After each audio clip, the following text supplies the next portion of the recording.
Muy buenas noches y bienvenidos a un episodio más del Ruido Cuántico de la Radio, este programa donde hablamos de ciencia, del método científico, de pensamiento científico y sobre todo de pensamiento crítico, de escepticismo.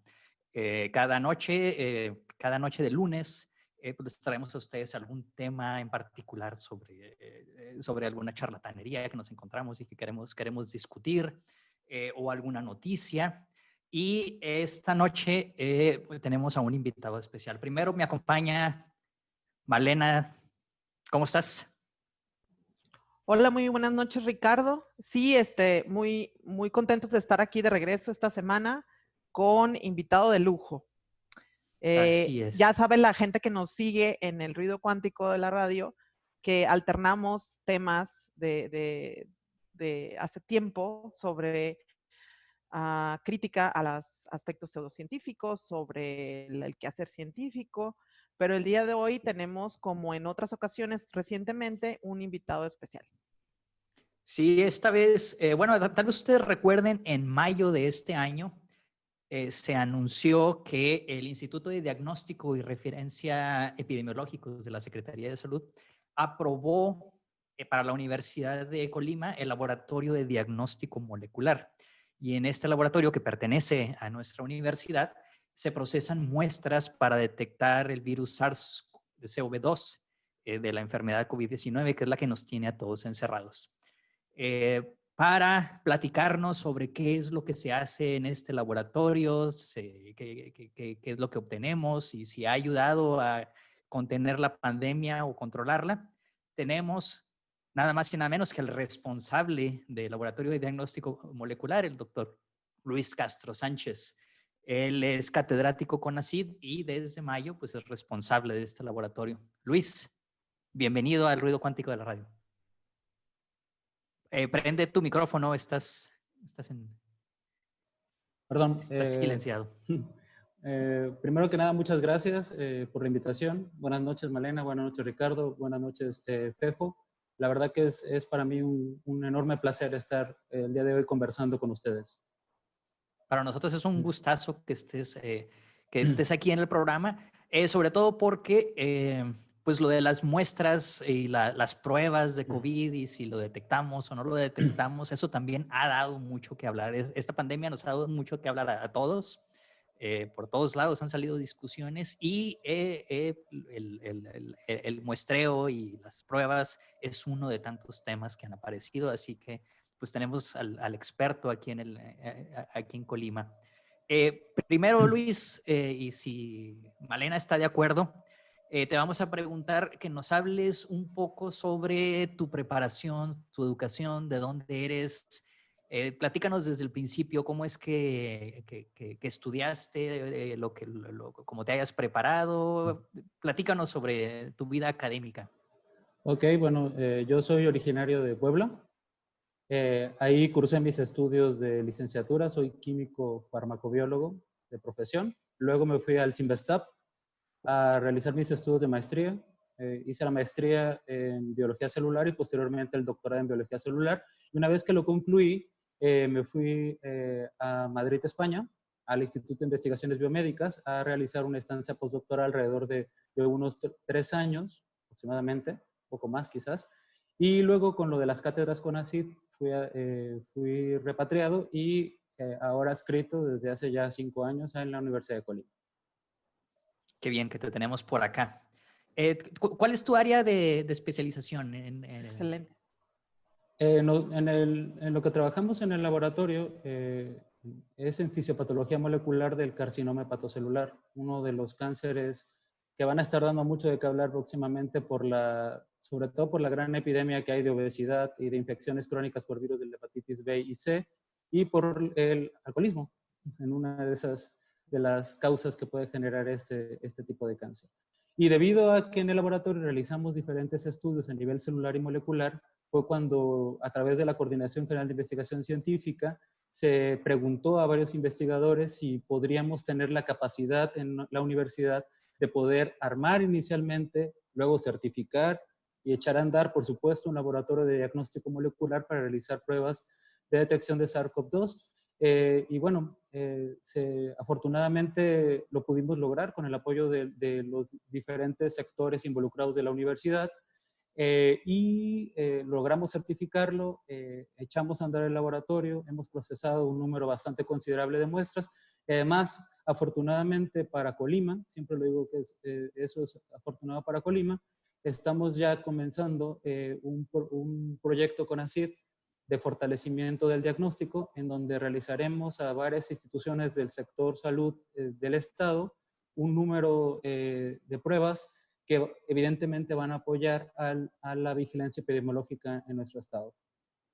Oye, estas son muy buenas noticias para Colima, lo que acabas de compartirnos, Luis. ¿Y qué tal si para ir adentrándonos en este tema que nos trae aquí hoy contigo, ¿por qué no nos platicas cuando tú hablas de laboratorio de diagnóstico molecular, digamos, Okay. qué se engloba en ese concepto de laboratorio? ¿Y por qué, o bueno, qué es lo que lo diferencia a un laboratorio que la gente quizá conoce más por la frecuencia con la que han ido a sacarse muestras de sangre o a tomar rayos X, ¿no?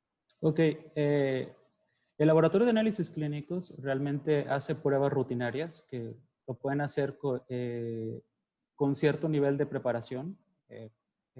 Pueden hacer, por ejemplo, pruebas relacionadas con análisis de sangre, biometrías hemáticas, químicas sanguíneas, lo que conocemos como determinación de glucosa, etcétera, etcétera. Pero ya los laboratorios de diagnóstico molecular se encargan de realizar, como su nombre lo dice, pruebas moleculares. ¿Qué cosa significa realizar pruebas moleculares? Es decir, poder detectar anomalías, por ejemplo, a nivel genético, pruebas de paternidad, y en este caso podría identificar un virus a través de pruebas que podrían llamarse en cierta forma más sofisticadas y que requieren una mayor preparación de la gente y una mayor cualificación de la gente que realiza esos análisis. Eso podría ser un poco la diferencia entre un laboratorio y otro. Es decir, se necesita tener mucho más especialización y además y equipos que suelen ser muy caros y un conocimiento que asegure la calidad de esos laboratorios. O sea, realmente esos laboratorios en su mayoría están a cargo de gente con posgrado ya, a diferencia de laboratorios de análisis clínicos que sin lugar a duda lo puede hacer una persona con licenciatura.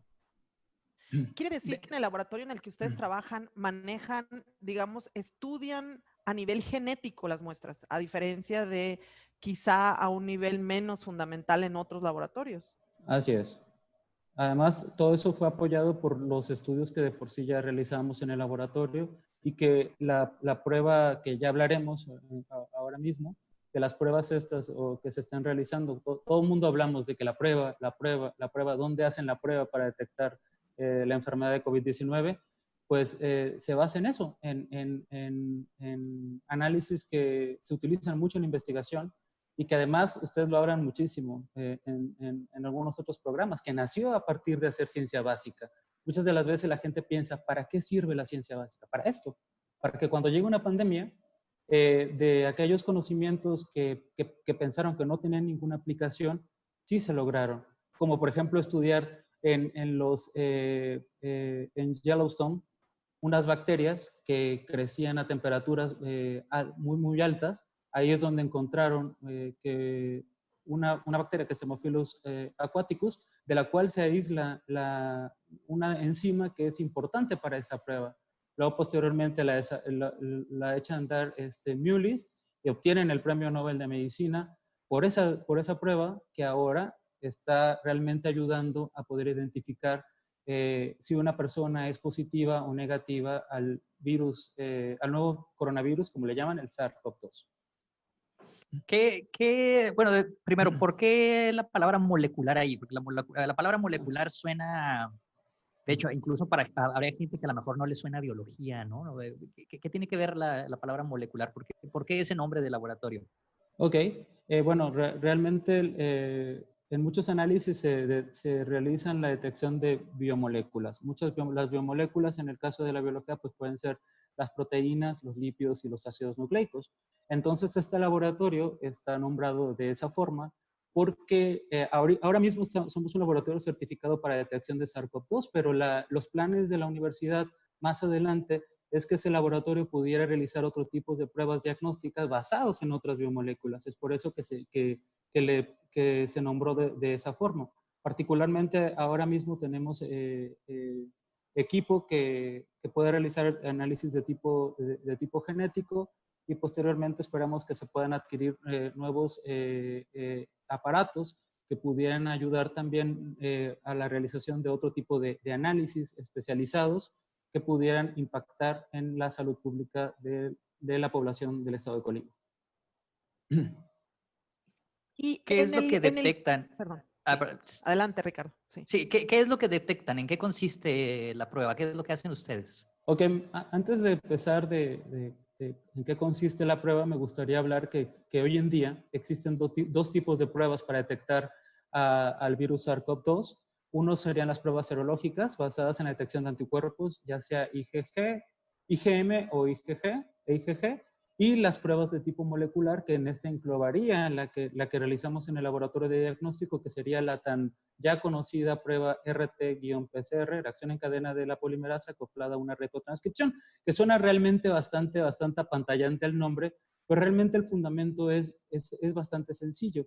¿Qué es lo que realizamos? Una vez que las instituciones del sector salud toman dos hisopados, ¿qué quiere decir? Que meten un hisopo por el orificio de la nariz para tomar un raspado del epitelio de las vías aéreas superiores, que sería un hisopado nasofaringeo, y luego introducen otro hisopo por la boca para tomar un hisopado orofaringeo. Eso se colecta en un medio de transporte, que es lo que lo llevarían al laboratorio, en donde se desembalan las muestras, se verifica que no haya ningún tipo de salida, por así decirlo, de alguna muestra, las cuales se abren en una campana de bioseguridad nivel 2.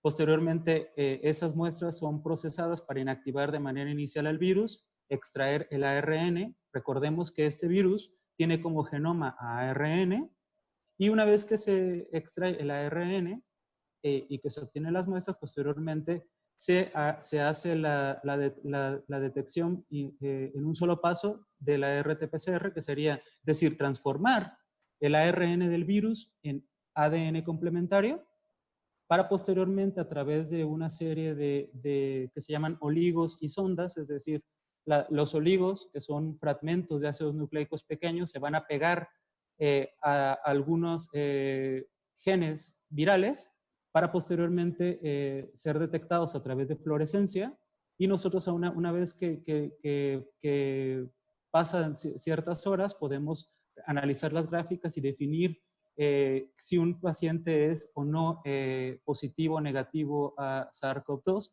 Evidentemente, este tipo de pruebas involucra una gran cantidad de controles internos, es decir, tenemos que meter controles negativos, tenemos que meter controles positivos, además de estar analizando los reactivos que estamos utilizando para evitar que haya una contaminación cruzada en la prueba, y una vez que ya pasa todos estos controles y que es positivo a los genes virales, pues podríamos decir que una muestra es positiva o negativa. Además de que esto es importante decirlo, y que también validamos que la muestra está bien tomada. ¿Y cómo lo sabemos? Pues claro, tenemos dos análisis para detectar genes virales, pero también tenemos un análisis para detectar un gen humano, de tal forma que eso nos validaría que la muestra está perfectamente tomada, porque es una de las cosas que ocurren en este ámbito. Podemos decir, por ejemplo, que la prueba de PCR, a diferencia de las serológicas, es mucho más específica y mucho más sensible. Y aquí entran dos conceptos que son fundamentales en el área de diagnóstico. El primero sería la especificidad, es decir... Luis, perdón, ajá. antes de que entres en esa etapa, en esa parte que ya vas a entrar, tengo Ya una pregunta. Ya hablo, perdona. No, está muy bien, está muy bien. Entonces, si a ustedes les llega una muestra que está bien manejada, que está bajo un protocolo de cuidado y de transporte, y ustedes, y digamos, pasa la primera prueba de que es una muestra bien tomada, y entonces van a empezar el procedimiento de hacer la prueba con esta descripción que nos acabas de hacer. No sé si nos puedes platicar aquí a la audiencia, ¿cómo es posible que con una pequeña gota o una pequeña embarradita, le voy a decir así, de de sustancia que está pegada a nuestras vías aéreas o nasales. ¿Cómo es posible que de ahí ustedes culminen con una decisión de si esta persona estuvo en contacto con el virus de alguna manera o si tiene el virus o no? ¿Cuál es si lo pudieras platicar, digamos, a grandes rasgos? ¿Cómo es posible eso, digamos? Es posible porque a pesar de que viene, realmente se toma una pequeña cantidad de ese epitelio de las vías aéreas, lo que nosotros hacemos es abrir esas células que pudieran o no estar infectadas con el virus SARS-CoV-2, se liberan y realmente tomamos una pequeñísima muestra de ese guisado, por así decirlo, de esa rotura que hacemos. Pero como la PCR, su nombre lo dice, es una reacción en cadena de la polimerasa, es decir, puede existir muy poquita cantidad de material genético, en este caso ARN, y la enzima que utilizamos tiene la capacidad de copiar múltiples y múltiples veces ese material nucleico, y posteriormente, una vez que estos primers, como les decía, estos oligos, estos fragmentos que reconocen a genes en ese material genético del virus, pues cada que pasen, le llamamos ciclos en PCR, es decir, son temperaturas que van cambiando muy rápidamente en cuestiones de milisegundos y que nos permite ir amplificando ese fragmento de interés. Como en este caso, si le estuviera subiendo el volumen a una señal, a una... Efectivamente, entonces, de tal forma que se van amplificando, o sea, de hecho son 40 ciclos, un primer ciclo, segundo ciclo, tercer ciclo, cuarto, entonces cada vez esto va siendo replicando exactamente, esto es logarítmico, es decir, primero tenemos una copia, luego 2 copias, luego 4 y así sucesivamente hasta tener miles de copias, que nos va a permitir la detección y además muy fácilmente va a llegar un momento en que vamos a poder nosotros, o sea, se va acumulando tanto la cantidad que vamos a poder detectarlo por una fluorescencia y poder demostrar, aquí ya amplificó y esta muestra es positiva o no es positiva a SARS-CoV-2. Y al final del día, eso, perdón, ¿cómo tú pudieras, después de todo este camino que recorres con tu aparato especializado, que hace todas estas cosas maravillosas de amplificar una señal, digamos, que estás buscando, ¿cómo tú puedes asegurar que la conclusión que obtienes es, o esta persona sí tiene una enfermedad, puede ser en este caso SARS-CoV-2 o otra que estén estudiando, o no? Que en la vida diaria, en las noticias se habla mucho de pruebas que son falsamente positivas o falsamente negativas, y luego hay muchas argumentaciones de esto. No sé si pudieras, digamos, en resumir o comentar algunos aspectos que a ustedes les permiten un poquito controlar esa situación. De hecho, fue una de las preguntas, ya empezaron a poner preguntas, y una pregunta precisamente de Pau Enríquez habla, se pregunta qué sucede con los falsos positivos y, bueno, después corrige qué sucede con los falsos negativos, pero creo que la pregunta es equivalente, ¿no?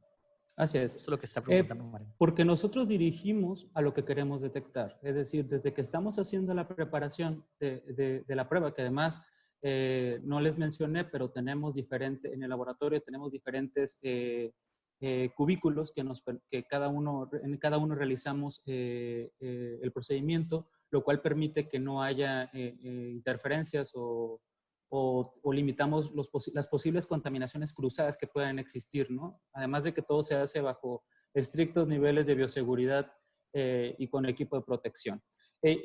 Regresando a la pregunta que hacían, es porque nosotros desde un inicio vamos a poner en la prueba lo que queremos detectar. En este caso, pues puede ser cualquiera de los genes que se están detectando del SARS-CoV-2, como puede ser el gen E, es decir, el gen de la envoltura del virus, el gen RDRP, que sería el de la polimerasa del virus, el de la nucleocápside o de las espigas, estas que les dan la formita al nuevo coronavirus, ¿no? Esos son genes de las diferentes partes del virus, del organismo. Así es, serían genes que codifican a las diferentes partes del virus para aclararlo. Luego nosotros lo detectamos porque nosotros estamos desde un inicio metiendo los oligos, como les decía, primers o cebadores, como le quieran llamar así en la literatura, de lo que queremos detectar. Entonces nosotros estamos seguros de que va a detectar a este nuevo coronavirus. Si nosotros quisiéramos detectar, no sé, un paciente con VIH, con dengue, con chikungunya o con cualquiera de algunas de las enfermedades que pueden ser diagnosticadas por PCR, pues metemos en este caso los oligos que detecten a los genes que codifican para las diferentes proteínas del virus en cuestión. Y regresando a lo que también preguntaban, de que realmente la PCR, lo dice la FDA, no lo digo yo, dice que realmente su sensibilidad y especificidad cercana al 100%. Claro que puede haber falsos positivos y claro que puede haber falsos negativos, pero realmente yo le llamo que son circundantes a la prueba, es decir, no están dentro realmente de la prueba. Pueden ser cuestiones más externas. Por ejemplo, ¿por qué puede haber falsos negativos? ¿Mutación del virus? Claro que es posible, los virus mutan muy rápido. Este en particular no lo hace tan rápidamente, de ahí que posiblemente vaya a haber una vacuna a nivel mundial, es decir, que pueda ser utilizada por las diferentes cepas que pueden existir del virus, pero sobre todo son por cuestiones de deficiencia en la técnica. Una de ellas puede haber un falso negativo porque no tomaron una muestra adecuada. Y de hecho, por ejemplo, esto hay que tener mucho cuidado porque hay algunos kits que están comerciales. De hecho, hay alrededor de 50 kits comerciales para hacer la prueba PCR. Y algunos no tienen para checar controles humanos. Si no tiene para checar control humano y me sale uno de los genes positivos y otro de los genes negativos del virus, ¿cómo yo puedo saber que en realidad está dando ese resultado? Porque no fue bien tomada la prueba. ¿Ok? Porque es muy fácil que haya problemas en eso. Otra cosa puede ser que no hubo, tal y como lo mencionabas, Malena, un mal transporte del virus, de la muestra al laboratorio, que la muestra haya sido tomada alrededor de 5 días antes. Que puede pasar, ¿eh? Que se les olvide ahí a la institución de salud y que te la manden 5 días después, que puede pasar todo esto, o bien que haya algún inhibidor de la prueba, que porque el laboratorio que en este caso está realizando esa prueba no lo esté haciendo adecuadamente. Por eso es una prueba que tiene que tener múltiples controles para que tú asegures la calidad de los mismos. Y eso lo tienes que checar antes de emitir un resultado. Lo primero que te das cuenta son tus controles. Si tus controles pasan, adelante. Y puede haber falsos positivos. Claro que puede haber falsos positivos, pero por contaminación cruzada. Es decir, por malas prácticas en el laboratorio. Por eso nosotros colocamos durante todas las fases de la prueba pruebas de tus reactivos que estás utilizando para poder también demostrar que la muestra que tú estás analizando de verdad es positiva o de verdad es negativa, ¿no? Entonces, más o menos, no sé si me expliqué. No, muy bien, muy bien. Y de hecho, es bien importante lo que acabas de aclarar, porque una cosa es el margen de error que tienen ustedes, ya que te llega la muestra, que es todo lo que acabas de explicar, con todos tus controles internos de tu laboratorio. Y otra cosa aparte, muy diferente, es qué sucedió antes con la persona.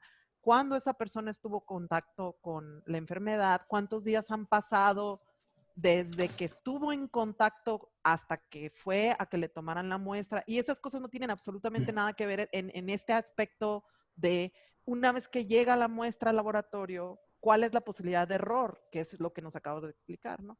Pero algo que es relevante cuando se habla de falsos positivos y falsos negativos se engloba junto con la PCR y todo lo concreto del laboratorio, se engloba el hecho de que la gente no necesariamente se va a tomar la muestra cuando en su organismo se está manifestando de mayor manera el virus, ¿no? No sé si Así es. vas a comentar al respecto sobre Y lo sí, eso que estás diciendo es extremadamente importante. Y es uno de los grandes problemas que está teniendo el sistema de salud mexicano propiamente dicho. La gente no está yendo al médico inmediatamente. Ocurre eso. Te puedo comentar rápidamente más o menos cómo sería, qué pasa después de una exposición. Tú estás, no sé, estás en un lugar donde no cumpliste las medidas sanitarias, estuviste con una persona que tiene, pues que está infectada durante 15 minutos en un lugar cerrado, que es más o menos lo que se tarda, o a menos de 2 metros, etcétera, etcétera. A partir de eso, y hablo de promedios, porque evidentemente cada persona es diferente y se han hecho un montón de estudios en donde pueden variar, ¿no? Eso es un promedio de lo que puede ocurrir. Ocurre la exposición, yo me contagio, alrededor del día 3 yo ya puedo contagiar a otras personas, pero es a partir del día 5, post contagio, donde a mí yo ya podría ser positivo en una prueba de tipo molecular, es decir, de una prueba de RT-PCR. Realmente, y lo hemos hablado, la gente que se infecta con este virus tiene un inicio súbito de los síntomas. Es una de las características claves para esta enfermedad. Empiezan más o menos en el día 6. En el día 6 es cuando la gente que ya empieza a tener los síntomas estos que ya nos han recitado 1001 veces por todos los canales de televisión o en prensa, solamente tenemos, ojo, eso es bien importante y eso sí me gustaría que quedara claro, y si tienen alguna duda lo volvemos a repetir o explicar. A partir del día que tú tienes síntomas, tienes alrededor de unos 6 días para que tú puedas ir al médico y la prueba de PCR sea positiva.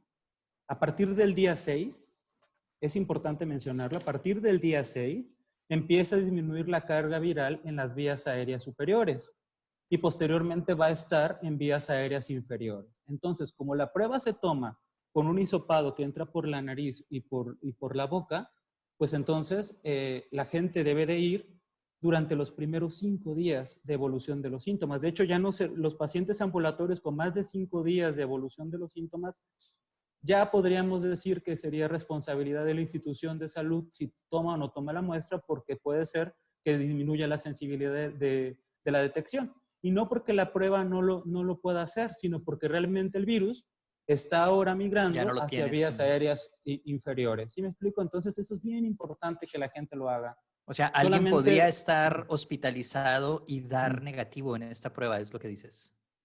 De hecho, a los pacientes hospitalizados con más de 7 días tampoco puede que ha habido casos que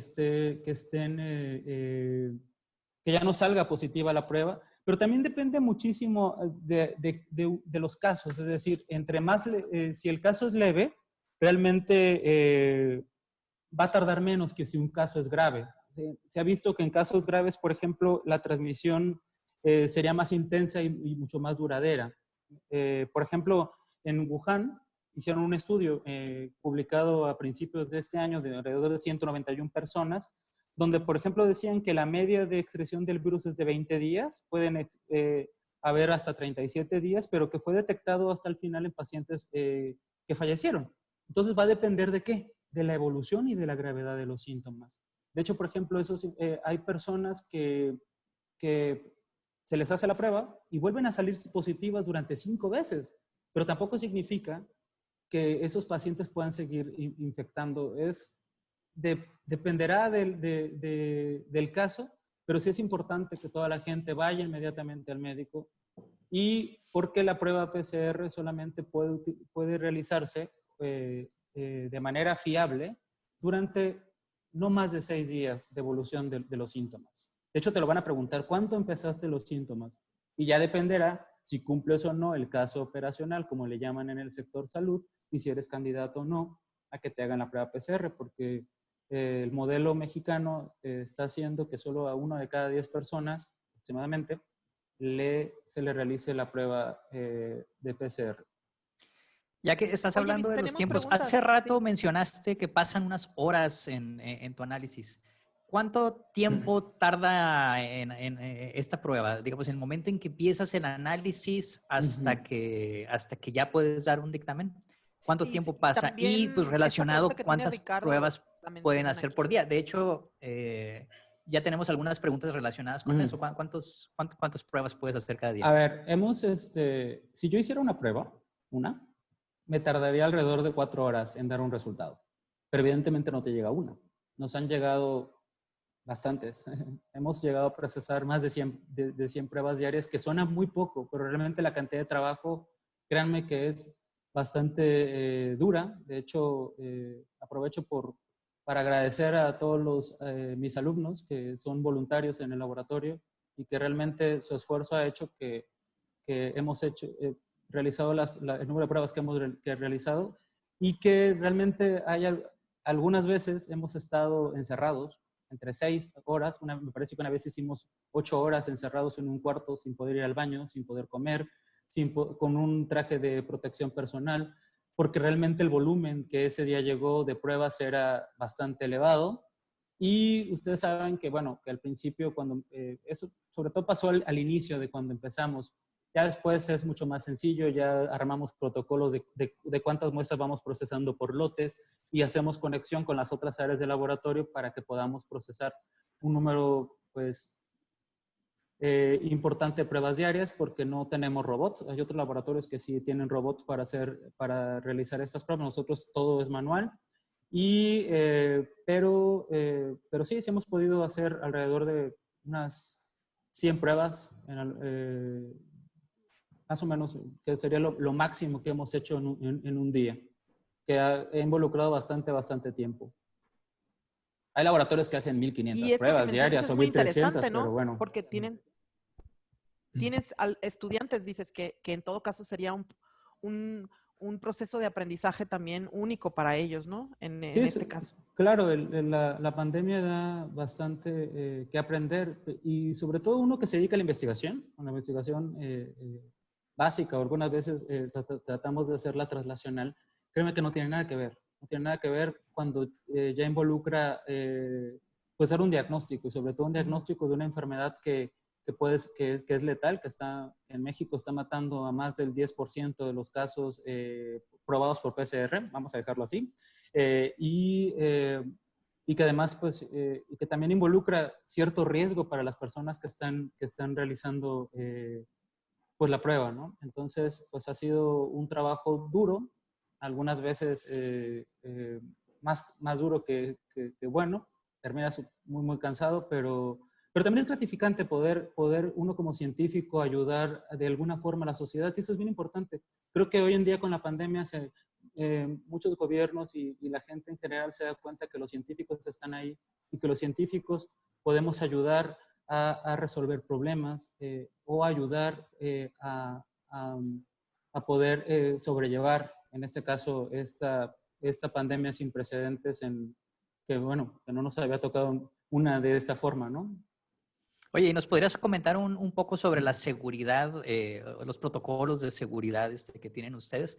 O sea, ¿qué tan seguro es este trabajo para ustedes, y qué tan seguro es digamos, para el resto de la población, que se les vaya a escapar a ustedes un virus o algo así? Okay. Si yo creo que recuerdas, ¿no? Entre todas las teorías de conspiración es de que este virus se le escapó a un laboratorio en Wuhan, ¿no? ¿Se les puede escapar un virus a ustedes también? ¿Qué nos puedes decir sobre eso? Bueno, no se nos puede escapar, porque en ese caso de las teorías de los conspiranoicos, pues ya podría involucrar el cultivo de un virus. Nosotros no realizamos cultivo del virus, tampoco trabajamos con animales que se les inocule el virus, que podría ser mucho más sencillo que se te escapara un animal y que eso podría de alguna forma haber favorecido la transmisión que le llaman transmisión zoonótica, ¿no? De un animal a un humano. Trabajamos con las máximas medidas de seguridad que pudieran existir. Es decir, tenemos equipo de protección personal de buena calidad.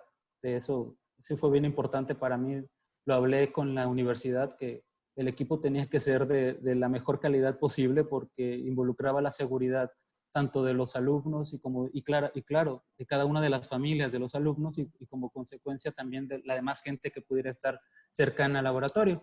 Utilizamos, por ejemplo, lo que hacemos primero es llegar, ponernos un traje quirúrgico de tela, unos zapatos antiderrapantes que tenemos en el laboratorio, de tal forma que todo pues, la ropa de calle permanezca aislada de cuando nosotros trabajemos para realizar la prueba. Luego nos ponemos un overall, un gorro, un overall, un primer par de guantes, luego una bata quirúrgica, un segundo par de guantes, también tenemos zapatones, una mascarilla que es una FFP2, que es una mascarilla en este caso europea, también podemos utilizar la N95, podemos utilizar también gogles y caretas, si utilizas gogles, puedes obviar la careta, o si utilizas la careta puedes obviar los gogles. Algunos utilizan, sobre todo en instituciones de salud, porque al estar trabajando con pacientes, pues los aerosoles pues pueden llegar a tus ojos, ¿no? En este caso nosotros utilizamos una careta que nos cubre completamente, porque nos es más difícil ponernos el gogle, porque luego tenemos que estar mirando a través de una pantalla que tiene una campana de bioseguridad donde estamos manipulando. Entonces se nos hace más sencillo hacerlo de esa forma. Y bueno, ya aunque una vez que nos cambiamos con este traje que pudiera parecer bastante engorroso, entramos y tenemos en el laboratorio de extracción de ácidos nucleicos totalmente sellado, con una serie de esclusas que permite que haya presión, diferentes presiones para que no pudiera ocurrir una contaminación.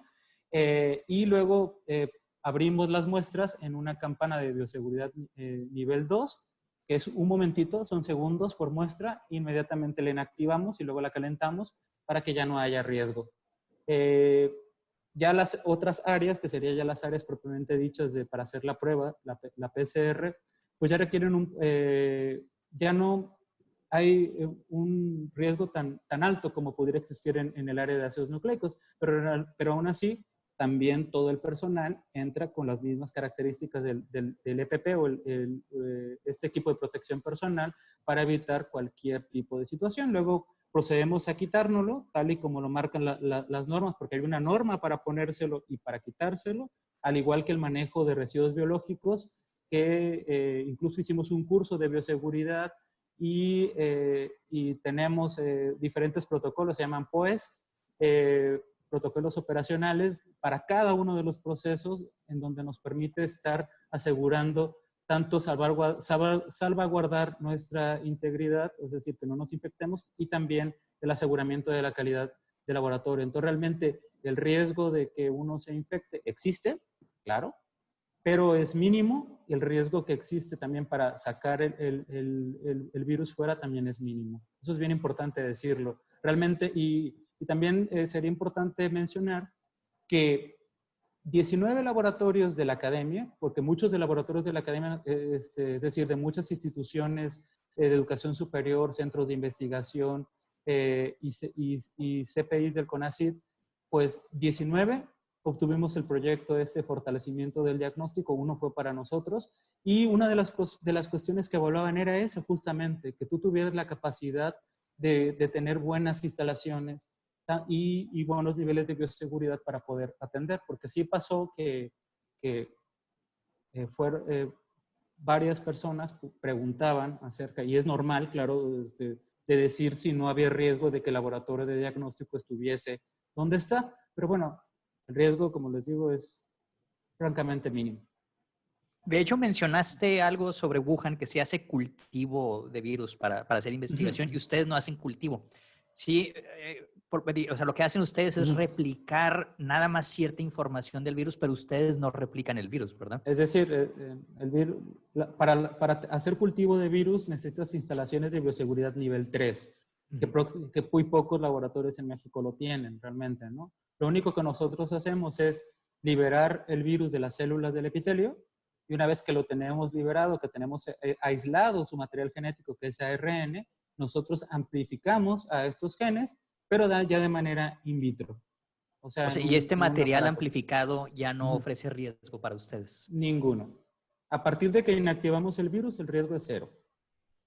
Lo que podría, o sea, y además siempre aplicamos las medidas necesarias, es decir, tenemos atmósferas y nebulizaciones de alcohol con sales cuaternaриas de amonio cada X tiempo, cada rato estamos limpiando o limpiando las manos, etcétera, etcétera, de tal forma Luis, que todo sea lo más seguro posible.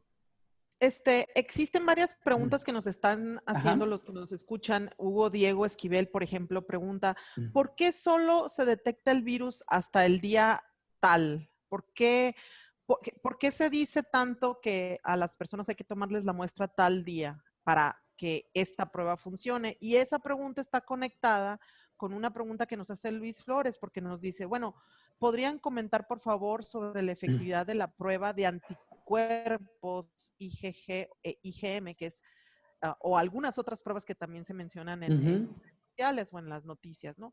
¿Cuál es la conexión que existe entre la manera en la que el virus se instala en nuestro cuerpo y entonces hay que tomar la muestra de diferentes maneras, pero por otro lado, la manera en la que ustedes harían una prueba de un tipo o una prueba de otro tipo, dependiendo de cómo está evolucionando el paciente? Bien, con respecto a la primera pregunta que hace la audiencia, es que nosotros, no es que la prueba no funciona, la prueba puede seguir funcionando, depende de dónde se tome la muestra. Como inicialmente la infección ocurre en vías aéreas, porque por ahí, vías aéreas superiores, porque por ahí va a entrar, pues podemos encontrar al virus en vías aéreas superiores, pero posteriormente el virus va a migrar, valga la expresión, hacia vías aéreas inferiores, particularmente ya los pulmones, en donde la manera de poder detectarlo sería hacer un lavado bronquialveolar. ¿Cómo vamos a hacerle a un paciente que tiene sintomatología leve un lavado bronquialveolar? Pues sería pues, realmente pues hasta una tontería, ¿no? Eso se puede utilizar en pacientes graves y se puede utilizar, pero realmente es eso, ¿no? ¿Por qué? Por la capacidad de limitación de cómo tomas la muestra, no por la prueba como tal. ¿Sí? No sé si me explico lo que les quiero decir. Entonces se ha visto... En ese caso, tú estarías tomando muestras diferentes, pero porque andas detrás del virus, no de cómo nuestro cuerpo reaccionó al virus, que sería otra manera de saber sí, si y también puede pensarse eso, ¿no? En algunos pacientes la carga viral disminuye más rápidamente que en otros, etcétera, etcétera. Pero respondiendo a la pregunta es por eso, por la localización. Primero en vías aéreas superiores y luego en vías aéreas inferiores. Y con lo que preguntan con las mentadas pruebas rápidas o serológicas que la gente, que ya las están ofertando en muchos lados. De hecho, la COFEPRIS ha validado alrededor de 28 pruebas serológicas para detección de anticuerpos IgM y IgG. De hecho, si el IgM es positivo es porque tienes una infección reciente, una infección activa, y si el IgG es positivo, pues ya tienes de alguna manera algunos anticuerpos que les llaman anticuerpos protectores, ¿no? Es decir, ya generaste inmunidad contra el SARS-CoV-2 y que hemos también hablado, podemos hablar horas de eso, de si protege o no, porque hay pacientes que se reinfectan, etcétera, etcétera, pero bueno, eso sería otro tema. ¿Qué sucede con las mentadas pruebas rápidas o serológicas? La sensibilidad realmente es limitada. Vamos a hablar acerca, si un paciente, se han hecho diferentes estudios, y aquí tengo algunos datos, en días posteriores a confirmación por PCR. De 0 a 6 días, la prueba tiene una sensibilidad del 60%. Realmente es muy baja. Hablamos de la sensibilidad que es importantísimo, que hace un rato ya no lo comenté, porque la sensibilidad te habla de los sujetos que son correctamente clasificados con la enfermedad. Entonces eso quiere decir que una prueba serológica de 0 a 6 días, tras una prueba confirmatoria de PCR, puede dar solamente el 60% de sensibilidad. Es decir, 4 van a ser falsos negativos. De 7 a 13 días te da ya una sensibilidad de 85.3% y más allá de 14 días te la da de 99.5%. Entonces aquí puede existir ya la controversia. ¿Para qué sirven las pruebas rápidas?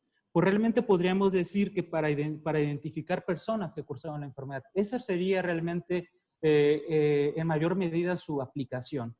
No se recomienda tanto en pacientes que están cursando la enfermedad por lo mismo que les estoy comentando.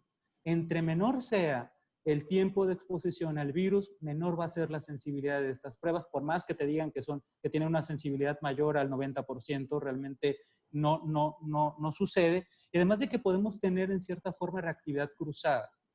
Existen alrededor de 7 coronavirus que pueden infectar a los humanos, algunos que les llaman de alta patogenicidad y baja patogenicidad. Entonces uno puede tener cierta memoria y puede haber reactividad cruzada, y se ha visto que puede haber reactividad cruzada con estos otros coronavirus que infectan al humano. Y también va a depender de la capacidad de la respuesta inmunológica del paciente. En algunos es más alta que en otros.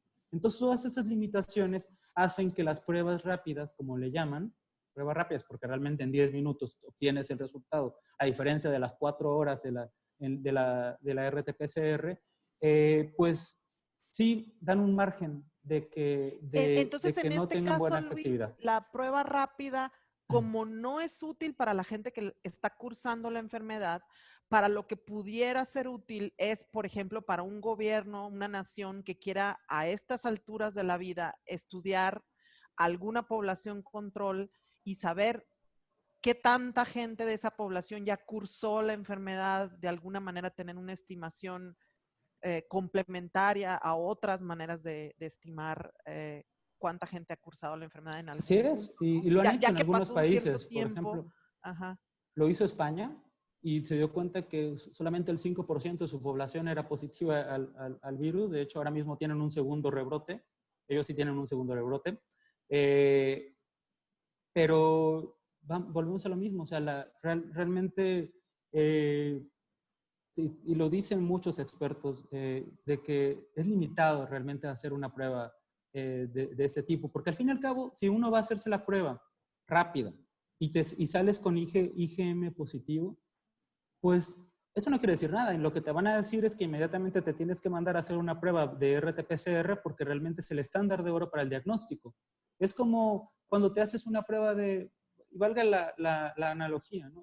Cuando se hacen una prueba de embarazo, por ejemplo, o una prueba rápida para VIH, pues al fin y al cabo tienen que ir a un laboratorio, en este caso de análisis clínicos, para hacerse en este caso la prueba confirmatoria, que sería ya la detección en sangre para el caso de la prueba de embarazo, o para el caso de los pacientes con VIH, pues la determinación de que si existen o no las proteínas virales por otra técnica molecular que sería el Western blot, que en este caso detecta proteína, ¿no? Entonces, sí sería importante decir que su capacidad es limitada. De hecho, muchas naciones no las usan. Pueden servir como un cribado, como le llaman, un cribado rápido, pero sí pueden tener falsos negativos, falsos positivos y finalmente la PCR, van a llegar siempre a la PCR. Y lo vuelvo a repetir, yo creo que funciona, y no lo digo yo, lo dicen los expertos, que realmente podría funcionar para poder identificar a aquellos pacientes que cursaron con la enfermedad. Oye, aquí en Colima, ¿cuántos laboratorios como el de ustedes están funcionando? Solo dos. El Laboratorio Estatal de Salud Pública, que depende de la Secretaría de Salud Estatal, y el Laboratorio de Diagnóstico Molecular de la Universidad de Colima. ¿Y Son se los dan abasto únicos. estos dos laboratorios? Por el momento, pues sí, pero yo creo que vienen tiempos un poco más complicados y pues esperemos que sí nos demos abasto. Además de que algunas instituciones de salud utilizan laboratorios, por ejemplo, que se encuentran en Guadalajara. Pero sí, laboratorios privados sí hacen pruebas, algunos laboratorios privados, pero las mandan a hacer a laboratorios que estén certificados, porque solamente son los laboratorios que ya pasamos por un proceso de certificación, los cuales podemos hacer, o estamos facultados, mejor dicho, por el INDRE y por la Secretaría de Salud Federal para poder realizar la prueba para SARS-CoV-2, además de que nos mantienen vigilados. De hecho, tenemos que pasar luego por controles de calidad aleatorios. Y ya es donde te mandas muestras o te mandan muestras, como sea, entonces te valoran el control de calidad, en el que afortunadamente nosotros ya nos liberaron de ese control de calidad, afortunadamente. Muy bien. Este laboratorio de la Universidad de Colima no es el único a nivel nacional que pertenece a universidades estatales, ¿verdad? No, no es el único. Hay varias instituciones que lo tienen. Muchos centros públicos de investigación del CONACYT lo tienen. Lo tiene, por ejemplo, pues el IPN, la UNAM, el CINVESTAB, diversas instituciones públicas, como podría ser la Universidad de Guadalajara, la Universidad Autónoma de Guerrero, me parece que la de Chihuahua, Zacatecas. Sí, seguramente ya hay más. Perdí la pista, la verdad que revisaba yo antes cuando ya nos saliera que nos daban la certificación o no, que era cuando más estaba al pendiente, pero sí, no somos el único. Hay bastantes y como lo digo, fue una situación que se dio por la necesidad de apoyar al sistema de vigilancia epidemiológica del país, de universidades que tenían las instalaciones y los equipos y sobre todo también las personas, el personal capacitado para poder llevarlo a cabo. Luis, hay una pregunta aquí, esta es para que nos des tu opinión. Jesús Escobar Cruz pregunta si en México el manejo de la epidemia se está bien, si tú consideras que se está haciendo bien y que se puede mejorar en general. Bueno, el manejo que se ha hecho de la pandemia en México podría tener sus aciertos y sus desaciertos, como en todo manejo de cualquier país. Lo que sí es importante mencionar es que realmente no estamos haciendo el número adecuado de pruebas. Es decir, por ejemplo, nosotros somos alrededor de 129 millones de habitantes, ¿no? Deberíamos de estar haciendo 129,000 pruebas por semana. Es decir, unas 18,400, 20,000 pruebas diarias. No llegamos ni a los 12,000. Y con tasas de positividad altísimas. Es decir, México tiene ahora mismo una positividad del 42.4%. Ya que lo tengo anotado, es un dato de esta semana, lo cual habla de que tenemos una tasa altísima. La OMS, por ejemplo, recomienda que solamente que debe de haber menos del 5% de positividad para poder decir, durante 2 semanas, para poder decir que tienes controlada una epidemia. Entonces, pues estamos lejos de poderlo hacer. Y no es que hacer pruebas signifique que vas a tener un mejor manejo. Claro que sí lo vas a tener. ¿Por qué? Porque debes de seguirlo. Muchos países, sobre todo los europeos, siguen a los casos y a los contactos. Y aquí sería importante que también pudiéramos aplicar eso, porque un solo infectado pues, puede contagiar a muchísimos más, así se va haciendo la cadena. Por eso no podemos en este momento todavía decir que México decanta victoria. Y Colima. La semana pasada teníamos el 63% de positividad, es decir, que de cada 10 pruebas que llegan a los laboratorios, 6 resultaban positivas. Hoy ha bajado un poco a 57.8% de positividad, lo cual es altísima. Estamos hablando de que podríamos, sumando y multiplicando, cuál es la realidad del número de casos reales que existen, porque ya todo el mundo lo sabemos, el modelo Centinela que depende desde la Secretaría de Salud, pues no a todos los casos está probando, y quedan solamente como casos sospechosos, pero no como casos positivos, porque son los únicos que se están contabilizando. Entonces, tiene sus aciertos y sus desaciertos el manejo de la pandemia en México. Oye, Luis, y como nos queda poco tiempo, yo quisiera, no sé si nos puedas comentar, digamos, pensando en cuando esta pandemia termine, lo que sea que eso signifique, digamos, pasando esta etapa crítica en la que ustedes se enfocan en hacer estas pruebas, ¿qué es lo que el Laboratorio de Diagnóstico Molecular de la Universidad de Colima, en qué más se va a enfocar? ¿Qué más de qué otras cosas deberíamos estar tan al pendientes como lo estamos ahora de el SARS-CoV-2? Pues primero que nada, para el laboratorio va a quedar la enseñanza de poder haber ayudado de alguna forma mitigar desde nuestra trinchera esta pandemia. Pero posteriormente nosotros, el laboratorio podría estar enfocado a otro tipo de detecciones, por ejemplo, de dengue o de chikungunya, que en Colima hay bastantes, o también tener preparados para cualquier otra situación, porque uno lo ve muy alejado, pero cuando ocurrió el brote del H1N1, que nosotros sí lo recordamos, yo recuerdo que estaba en el doctorado, en el CIMBESTAP, se crearon algunos laboratorios, sobre todo en el IBT, en la UNAM, y ahora ese laboratorio fue el que nos coordinó a todos los laboratorios de la academia para que pudiéramos entrar en la detección de SARS-CoV-2. Entonces, el proceso que sigue, pues, va a ser interesante y ese laboratorio va a quedar ahí y lo que realmente deseamos es pues que llegásemos a tener mayor equipamiento y que pudiéramos hablar de que el laboratorio de diagnóstico molecular de la universidad se pudiera convertir en un referente en Occidente y que más adelante pudiera tener su propio personal, que pudiera realizar una serie de pruebas que pudieran estar ayudando no tan solo a la vigilancia epidemiológica del Estado, de la nación, sino también como parte de servicios que pudiera prestar el laboratorio hacia la comunidad del Estado o,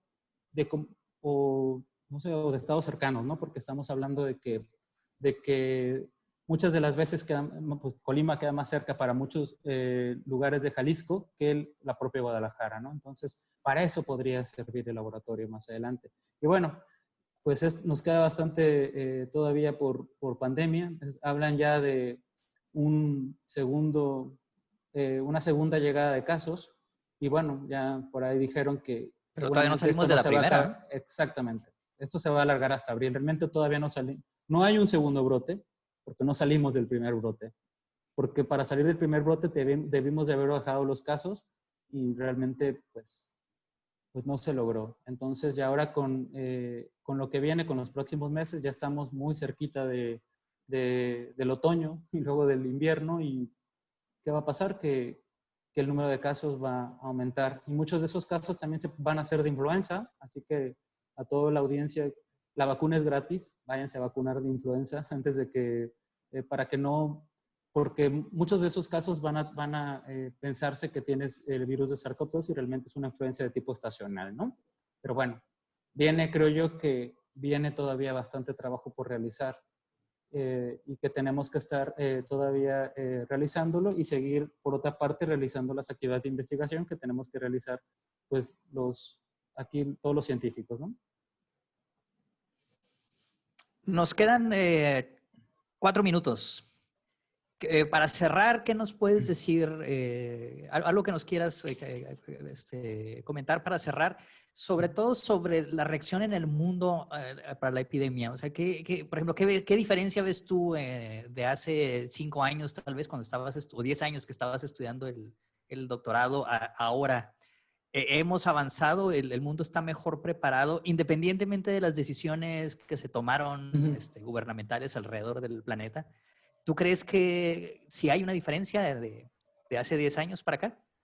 Creo yo que la pandemia nos tomó de sorpresa y nos dimos cuenta que el mundo no está preparado todavía para poder controlar de una manera más rápida. Hubo decisiones mal tomadas donde se inició el brote. Entonces eso empezó, además de la globalización, etcétera, etcétera, que permite de manera más rápida poder expandir la enfermedad. Pero bueno, también pero quedan muchas enseñanzas de eso, ¿no? La capacidad que tuvieron unos países para poder reaccionar de una forma más rápida que otros.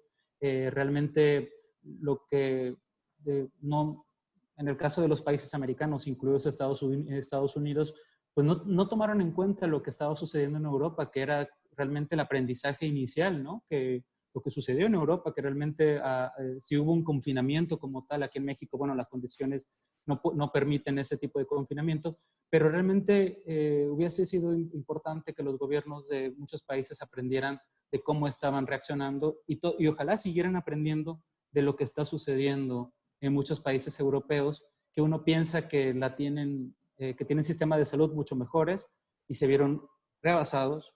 Ya dejemos la profunda crisis económica y, por ejemplo, en algunos países europeos van a empezar ya las clases o ya las empezaron teniendo un segundo brote de infecciones. Entonces uno puede pensar, ¿realmente están haciendo lo correcto? Pues ya lo dirán en unas semanas que veamos un incremento seguramente enorme de infectados, ¿no? Pero bueno, aquí que queda que sería lo bueno por realizar el mayor número de pruebas necesarias, pero sobre todo lo que más que hacerle, vamos a hacer un cribado nacional, no, eso no sirve. Hay que seguir a todos los contactos de cada uno de los contagiados. Y va a ser la única forma, yo creo, de poder, y aislarlos, y va a ser la única forma de poder estar disminuyendo básicamente a cero el número de infectados por el coronavirus SARS-CoV-2.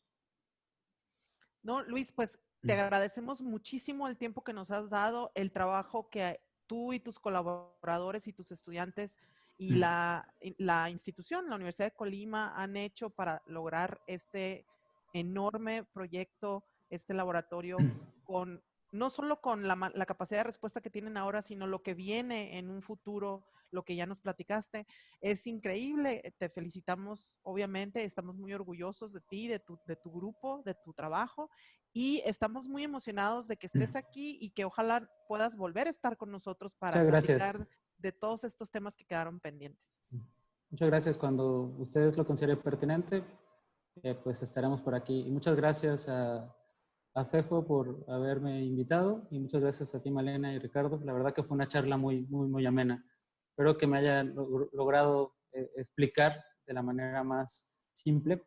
A veces uno se casa con sus terminologías y pues es un poco complicado, ¿no? Tratarla de explicar sin que suene a que sumamos bolitas y palitos y esto da una prueba, ¿no? Entonces, lo hiciste de manera excelente, Luis. Muchas gracias. Muchas gracias. Pues muy buenas noches. Buenas noches, Malena. Muy buenas noches, Luis. Buenas noches a todos. Recuerden que los esperamos el próximo lunes a las 9 de la noche aquí por la página en Facebook del Ruido Cuántico de la Radio. Hasta luego. Buenas noches a todos. Gracias.